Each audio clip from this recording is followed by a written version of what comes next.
শিক্ষা দপ্তরের দায়িত্বে ছিলেন 5টা বছর, শিক্ষাকে 12টা না 13টা বাজিয়ে এসছে। এখন কৃষি দপ্তরের 13টা বাজাচ্ছে, বিদ্যুৎ দপ্তরের 14টা বাজিয়ে দিয়েছে।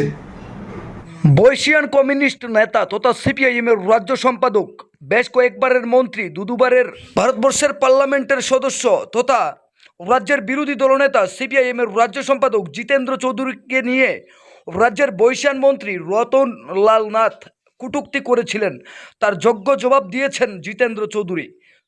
কি বলেছেন তিনি শোনাবো আপনাদের। ব্যুরো রিপোর্ট, লাল শক্তি নিউজ। আমাদের বর্ষিয়ান মন্ত্রী মাননীয় রতনবাবু এই ভীমরতি ধরেছে। তার বক্তব্যের আসলে জবাব দেওয়ার চাইতে তার ভালো চিকিৎসার বন্দোবস্ত করা দরকার। দেশের সবচেয়ে যে ভালো ডাক্তার, উৎকৃষ্ট ডাক্তার, কারণ তিনি একজন উৎকৃষ্ট ব্যক্তিত্ব, আমাদের রাজ্যের সম্পদ, তার ভালো চিকিৎসা হওয়া দরকার। নতুবা এরকম একটা গুরুত্বপূর্ণ পদে থেকে তিনি ইদানিংকালে শুধু নানা ধরনের এই জাতীয় উক্তি করছেন না, নর্তন করছেন, কুর্দন করছেন, যা তার বয়সের সাথে মানায় না, তার পদের সাথে মানায় না। এবং এটা শুধু তার দলের ক্ষেত্রে, তাদের দলের জন্যই তিনি বোঝা হয়ে উঠছেন না দিন দিন। এই রাজ্যের 44 লক্ষ মানুষের কাছেও শুধু বোঝা না, একটা বিপদ হয়ে উঠছেন। এই জন্য আমি বলবো ভারতীয় জনতা পার্টিকে যত দ্রুত সম্ভব রতনবাবুর একটা ভালো চিকিৎসা করান।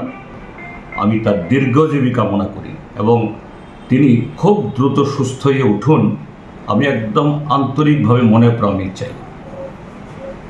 আর তার সাথে অনুরোধ করব, রতনবাবুকে এরকম যদি বলতে ঠেলে দেওয়া হয়, নিশ্চয়ই কেউ ঠেলে দিয়েছেন।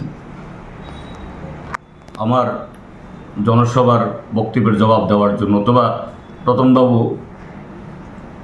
এত দপ্তরের ভারে তিনি তো গলদগর্ম হয়ে আছেন। তিনি যে সমস্ত দপ্তরগুলো চালাচ্ছেন, বিদ্যুৎ বেহাল,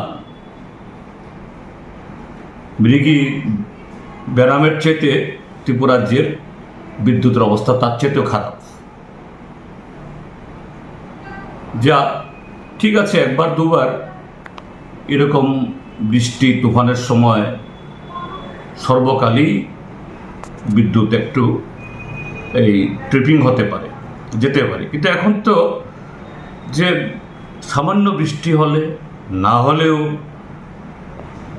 এবং বেশি রোদ হলেও মানে বিদ্যুৎ চলে যাওয়ার কোনো কারণ নেই। এখন যে কোনো সময় যেতে পারে।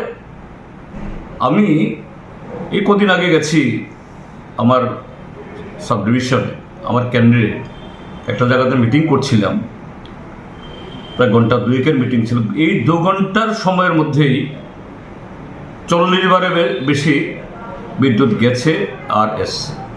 কোনো তুফান ছিল না, ঝড় ছিল না, বৃষ্টি ছিল না। আর এখন তো বৃষ্টি হচ্ছে মাঝে মধ্যে, এখন তো অবস্থা বেহাল। এটা উত্তর, দক্ষিণ, আগরতলা শহর সর্বত্র। তো এই জন্য বলছি, তিনি নাস্তানুভূত। শিক্ষা দপ্তরের দায়িত্বে ছিলেন 5টা বছর, শিক্ষাকে 12টা না 13টা বাজিয়ে এসছে। এখন কৃষি দপ্তরের 13টা বাজাচ্ছে, বিদ্যুৎ দপ্তরের 14টা বাজিয়ে দিয়েছে। কাজী প্লিজ, আমি বিজেপি দলের নেতৃত্বতে অনুরোধ করব, দয়া করে আমার বক্তব্যের জবাব মাননীয় রতনবাবুকে দিয়ে দেওয়াবেন না। আমার কষ্ট হয় যদি আপনাদের আমার বক্তব্যের জবাব। এই রাজ্যে কাজ নেই, খাদ্যের যে আজকে অনটন, শিশু বিক্রি হচ্ছে,